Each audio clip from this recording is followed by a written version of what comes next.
Well, the clip that follows is a fast little time lapse that I did with my GoPro yesterday when I put the new plastic on the hoop house. As you can see, the hoop house roof is sort of sway backed. There's a center purlin that runs down the middle a number of years ago, 3 years ago maybe, in a very snowy winter. The weight of the snow bent the center purlin, and it's probably been bending more since then with the snow weight. Anyway, that made it so that I couldn't put the plastic on as tight as I would like to have had it. You just saw it sort of puff up there. It's on as tight as it's going to go, I guess, and at least there's no holes in it anymore.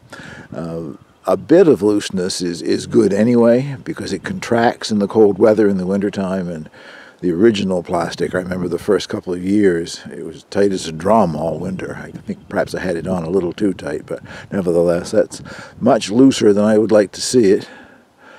But it's the way it's going to be. I'm just so glad to have it back, and now I can start using it again, and a lot of things to do in there this spring. So enjoy the little clip that follows.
Well, that was me installing a new plaque on the cabin.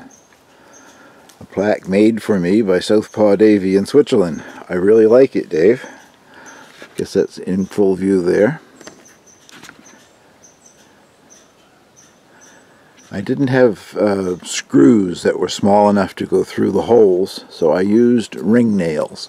It certainly won't come off with ring nails there. So, thank you very much. Dave does casting, aluminum casting, and made this for me. I've had it some time. It's about time I get out here and put it on the cabin, but weather has finally improved. Snow's gone, things are growing, and all that good stuff, and we've even got a sunny day. We've had a lot of rain, and we're due to have more rain starting tomorrow night. This is Thursday morning here now, so a rainy spring. Hopefully it doesn't continue all summer, I guess. Well, this is trying to be my no-dig bed. I'm not digging in it, but that doesn't stop the wild critters. What you're looking at back there right now is shallots. I didn't buy any shallots this year, but I discovered I had several clumps that overwintered that I hadn't harvested for some reason. and divided them up, and I have a decent sized row, maybe 10, 15 something shallots. And also in this bed, if I can get the camera down on it, right there, I guess you should be looking at garlic coming up. So much light I can't see a thing on this viewer. I planted for the first time soft-necked garlic. Two varieties, one called California, which is a bit worrying for this climate, and another one called Enchilium Red. And there's been good growth coming up on both of them. If you can see the spot there where there's a space, and then sort of in behind there's a garlic come up all by itself. Last fall, after I planted this, in 2 or 3 places I come out and it was all dug up one morning. I blame it on the miserable raccoons, a horrible creature.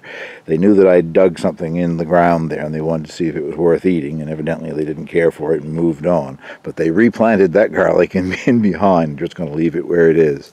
Plans are to put my onions in here possibly tomorrow. Tomorrow is supposed to be cloudy, and again Saturday is supposed to be cloudy with rain, so good time to transplant and get them out of the house. Other than that, in the center, I'm going to put scallopini squash, summer squash. I have a package of seeds that's got, I don't know, 3 or 4 different varieties of scallopini in it. And I thought, since they're not a running type or a bush type squash plant, that I would plant a row of those down the center. Other than that, I'm expecting a lot of volunteer potatoes to come up in this bed. I grew my potatoes in it last year. The plants grew beautifully. I had what would have been an excellent harvest, except for the moles, the voles, or whatever the miserable things were that destroyed my potato crop. Literally way more than 50% were half-eaten or chewed on or whatever. So I'm back to growing my potatoes in containers. I'm giving up on growing them in the ground. There's too much competition for it.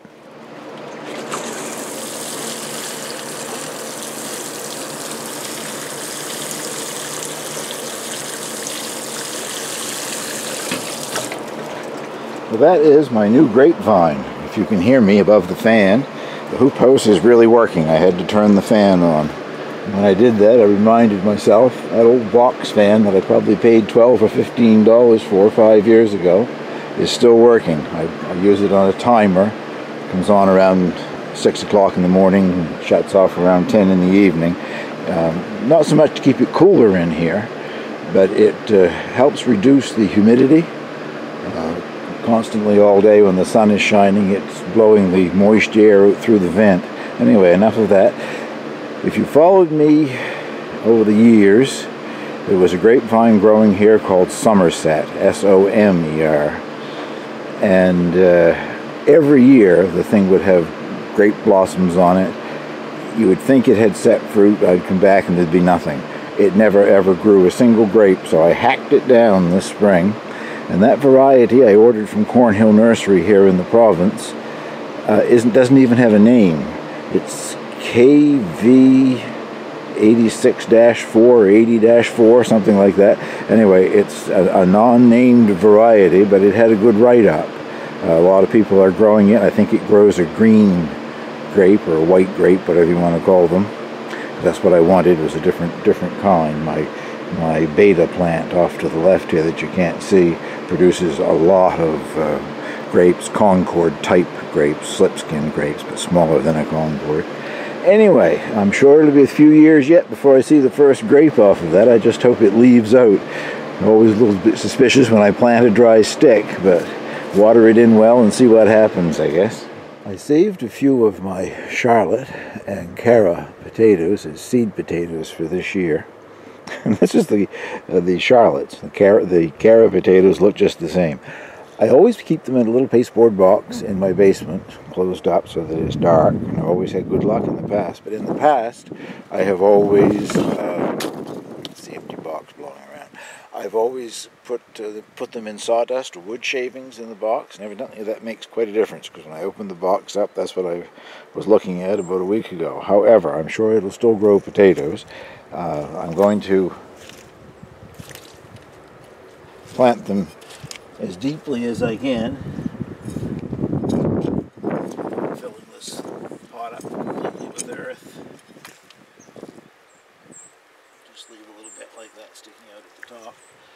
And I know it'll work. I've done it before just with ordinary store-bought potatoes. It ended up looking like that come spring. So I'll be keeping them in the hoopos. It's too early to put them outside, but got to pot these up and then pot up the carrots. A little bit of spring, aren't they lovely? They're violas, a small variety of pansies, and I never have to plant them, sow them, whatever.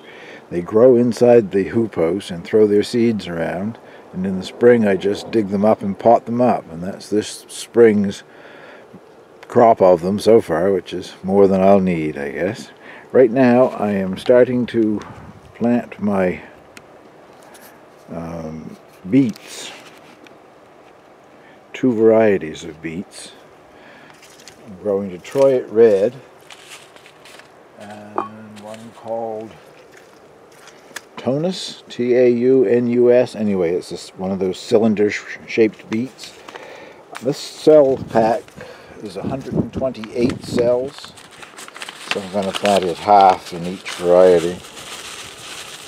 And I'll probably put a couple of seeds in each slot because I'm not sure how old these seeds are, but I've already wet the soil, as you can see, and just lay the seeds in, and then I'll put some more soil on top, some more of the potting soil mix, seed starter mix, and put them in the hoopos. I grow my beets in the hoopos anyway, so it isn't too early to start them, but I like to have them as transplants. It seems to work quite well for me. Time to start my corn, I guess. Anxious to get corn, hopefully this year.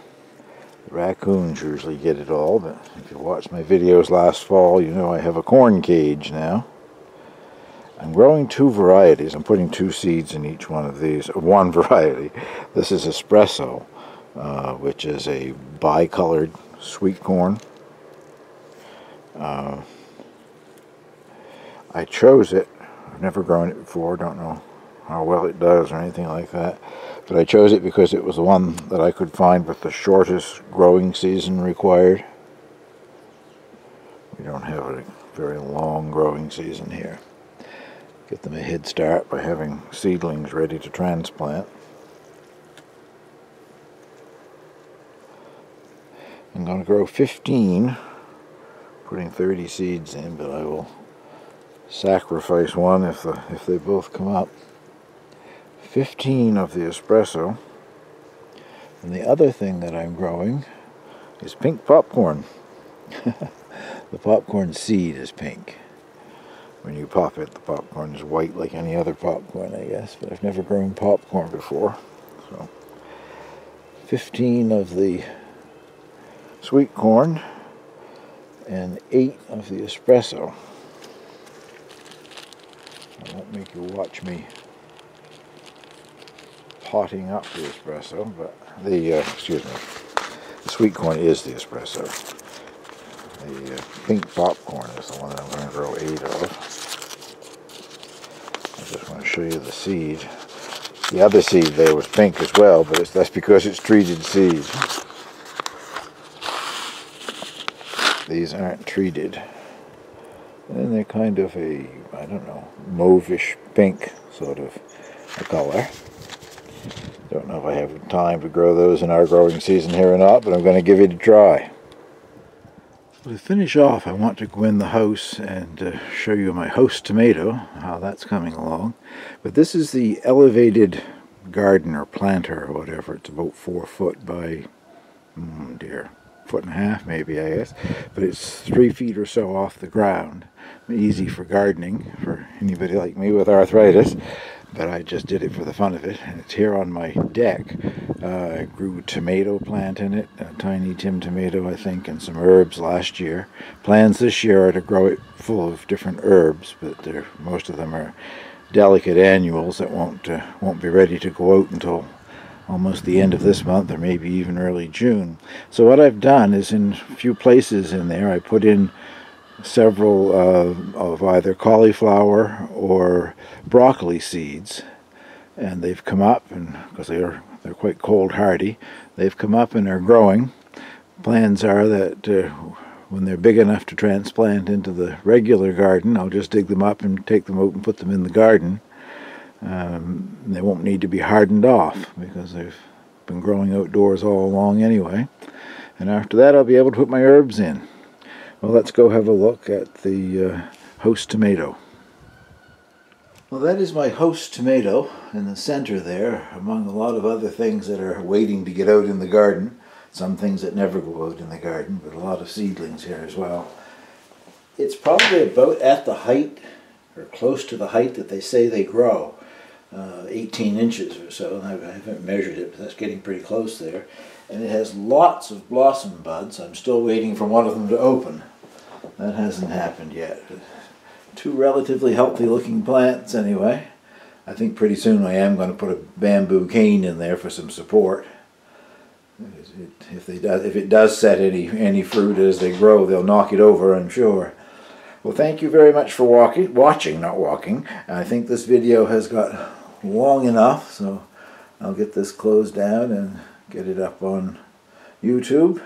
Happy gardening wherever you are.